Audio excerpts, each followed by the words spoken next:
Jeff once believed he had everything a man could ask for: a devoted wife, a beautiful home, and a son who called him Daddy with unshaken trust.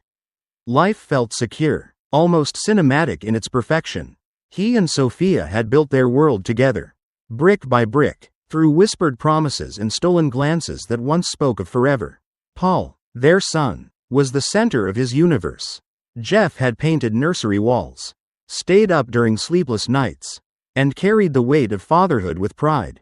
But perfection is a fragile illusion, and Jeff's world had been built on brittle glass. At first, the cracks were barely visible, little inconsistencies in Sophia's explanations, a dismissive laugh when he voiced his concerns, the way she tensed at questions that should have been easy to answer. Yet, love made him blind, and denial kept him warm. It wasn't until years later, when Paul's features sharpened into something unrecognizably distant, that the glass began to splinter. The doubt, once a whisper, became an unbearable roar in his mind. A storm was coming, and Jeff could no longer ignore it. He was about to uncover a truth so cruel, so irreversible, that his life would never be the same again. Jeff tried to dismiss his unease, convincing himself that love was built on trust. Not paranoia, but trust. He was learning, had its limits. The shadows of doubt stretched longer with each passing day. He studied Paul's face, searching desperately for some sign of himself, a familiar arch of the brow, the shape of his jaw, the deep-set eyes, but the resemblance was nowhere to be found. When friends and family commented on how much Paul looked like Sophia's side, Jeff forced a smile, swallowing the discomfort that threatened to rise like bile in his throat. Sophia's behavior only fueled his unease. She had become distant, brushing off his questions with impatience. Her late nights at work stretched later. Her phone never left her sight, and her once affectionate tone had dulled into something mechanical, almost obligatory. When Jeff playfully suggested visiting her office for lunch, she stiffened. "It's just too hectic," she said, her voice too quick, too rehearsed. The little things began to add up, the gaps in her stories, the rushed explanations, the unreadable expression she wore when she thought he wasn't looking. Jeff wasn't sure what he feared more, the truth, or what it would do to him once he finally faced it. Jeff's mind had become a battlefield of reason and suspicion, each fighting for dominance. He wanted to believe Sophia, to accept her dismissive explanations, but the inconsistencies gnawed at him. Her stories didn't quite align. Small details like where she had been, who she was with, how long she stayed. At first, they seemed like minor lapses in memory, the kind anyone could have. But over time, the pattern became impossible to ignore.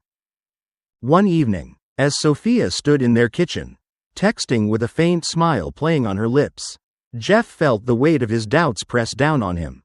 "Who's that?" he asked casually, keeping his voice light. She barely looked up. "Just Kate," she said, referencing her best friend. But Jeff knew Kate was out of town. He had seen her post about it just that morning. His pulse pounded in his ears. The woman he had once trusted with his entire heart now felt like a stranger, slipping further and further from his grasp. He started noticing how she recoiled slightly when he touched her, how she angled her phone away, how she avoided eye contact whenever he brought up their past. Then came the final blow. As Jeff sorted through a pile of unopened mail, his fingers brushed against an unfamiliar hospital bill. A prenatal checkup, dated months before Sophia had even told him she was pregnant. The room tilted. His entire reality, the life he thought was his, cracked beneath him like fragile glass. Jeff sat in his car outside their home, gripping the steering wheel so tightly his knuckles turned white. The unopened envelope lay on the passenger seat, taunting him. He had done what he swore he never would, requested a paternity test. It wasn't just paranoia anymore.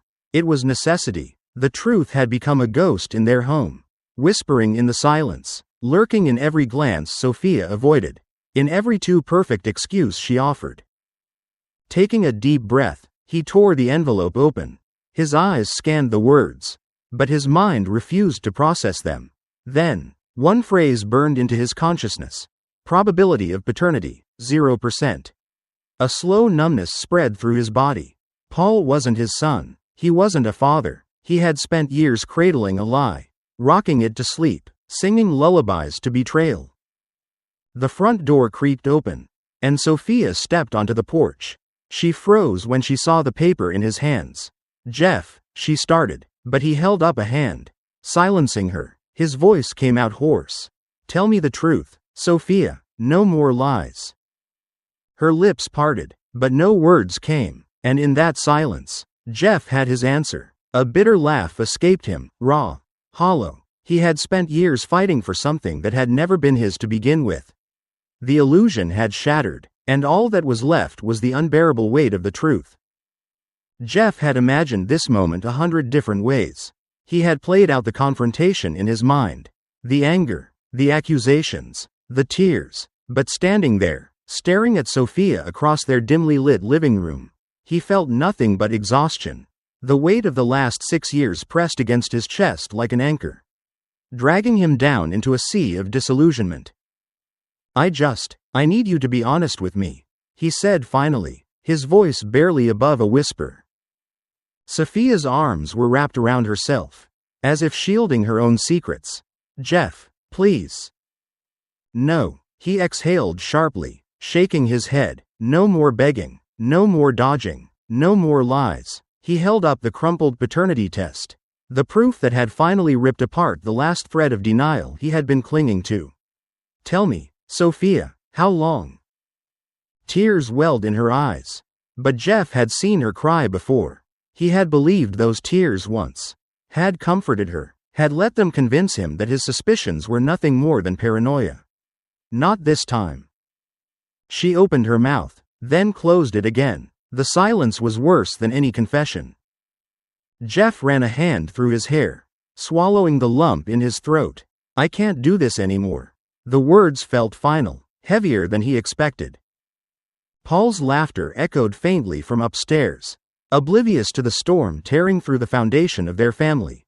And just like that, the moment passed. The breaking point had come and gone. Now, all that was left was the fallout. The suitcase sat by the door, an unspoken declaration of Jeff's final decision. The air between him and Sophia felt thick, suffocating, as if the walls themselves were holding their breath. Paul was upstairs, blissfully unaware that the world he knew was about to change forever. Sophia clutched the edge of the kitchen counter, her knuckles white. "Jeff, don't do this," she pleaded, her voice raw. "Please, we can fix this, we can find a way." He let out a bitter laugh, shaking his head. "There's nothing left to fix. Sophia, the foundation of our life together was a lie. You built a home out of illusions. And now it's crumbling." His voice wavered, betraying the pain buried beneath his resolve. She took a hesitant step forward, eyes glistening with desperation. "But Paul, he loves you. He sees you as his father. You're the only father he knows." Jeff's jaw tightened. That was the cruelest part of it all. He loved Paul, not out of obligation, not out of pity, but because, for 6 years, he had believed he was his son. Walking away felt like an act of self-destruction. But staying would be a slow, merciless death of everything he was. Sophia reached for his hand, but he pulled away. "I can't be what you want me to be anymore." Then, with one final glance at the life he was leaving behind, he grabbed his suitcase and stepped through the door. The silence behind him was deafening. Jeff sat in his car outside Kate's house, gripping the steering wheel so tightly his knuckles ached. He knew this conversation wouldn't bring him peace, but some part of him needed to hear it, to understand why his own sister had turned against him. With a deep breath, he stepped out and knocked on the door. Kate answered almost immediately, her arms crossed, her expression set in stone. "You've got 5 minutes, she said, stepping aside. Inside, the air was thick with unspoken words. Jeff didn't waste time. "You don't understand what I've been through," he said, his voice raw. "I was lied to, for 6 years. How can you expect me to just stay in that situation?" Kate scoffed, shaking her head. "You're not the victim, Jeff. Paul is. You were his father, and now you've abandoned him like he meant nothing." The words hit him like a hammer. He clenched his fists, forcing himself to stay calm. I didn't abandon him. I was never his father. Not really. That was stolen from me. Kate's eyes softened for a fraction of a second, but her voice remained sharp. And yet, he still cries for you at night. He still waits for you. A deep ache settled in Jeff's chest, but he knew there was no winning this argument. There was no resolution, just pain on all sides. Without another word, he turned and walked out, the sound of the door closing behind him feeling like the final nail in the coffin. Jeff stared at the ceiling in his new apartment, the dim glow of the streetlights casting long, distorted shadows. The silence was suffocating, but worse than that was the lingering phantom of Paul's voice in his mind, "Daddy, don't go." It had been months since he walked away, yet the weight of that moment pressed against his chest every night. He had done what he believed was right. He had freed himself from Sophia's betrayal, from a life built on deceit, but no amount of logic could erase the image of Paul's tear-streaked face. The way his small hands had clutched at his shirt as if he could physically keep him from leaving. Jeff wasn't his father. The DNA test had proven that, and yet, Paul had never known anyone else in that role. He had been daddy to him, his protector, his guide, his entire world. Now, Jeff was nothing more than a fading memory. He knew Sophia used Paul's pain as a weapon, letting the boy believe he had simply left out of anger, rather than revealing the truth. But what good would the truth do? Would it make it easier for Paul to accept? Or would it simply leave him feeling more abandoned? Jeff wanted to believe time would heal things, that eventually, Paul would forget him, but the idea of being erased from the boy's heart hurt more than anything. He had left because he had no choice, but that didn't mean it didn't break him. The divorce papers were signed, the last thread binding Jeff to Sophia officially severed. He had won, if walking away from a life he once cherished could be considered a victory. Yet, as he sat alone in his apartment, an unopened bottle of whiskey on the table, he felt no relief, no closure, just an aching emptiness that refused to fade. Sophia had moved on quickly. He heard through mutual friends that she was already seeing someone new or someone who had been there all along. Jeff no longer cared to ask.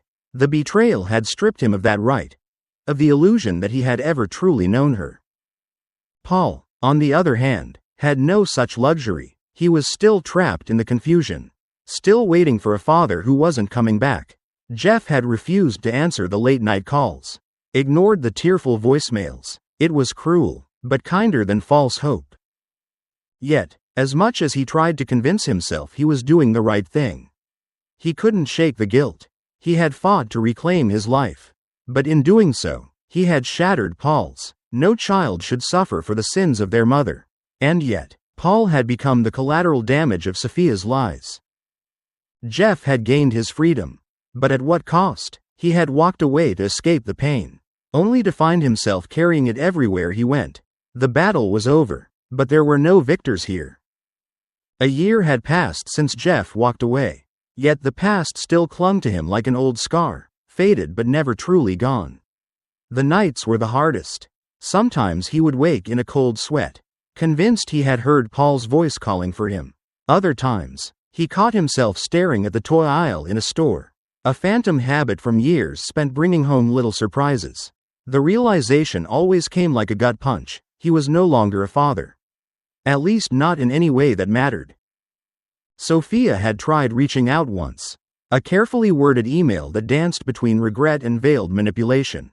She had wanted to meet, to talk. Perhaps she hoped for forgiveness. Or maybe she wanted one last chance to twist the knife. Jeff never responded. Some doors, once closed, should never be reopened. Paul, however, lingered in his mind. He had been innocent in all of this, a child robbed of stability by the choices of adults. Jeff often wondered if the boy still waited for him, still believed that one day, Daddy would come home. The thought was unbearable, but what could he do? To return would be a cruel half-truth, to stay away, a silent punishment for them both. So he carried on, moving through life with a hollow kind of acceptance. He had chosen this path, and now he had to live with it. Regret was a weight he would bear forever, but at least it was his own. Infidelity and betrayal leave wounds that time alone cannot heal. In today's world, where deception can be hidden behind screens and half-truths, trust is more fragile than ever. If Jeff's story teaches anything, it's the importance of listening to your instincts and valuing your self-worth.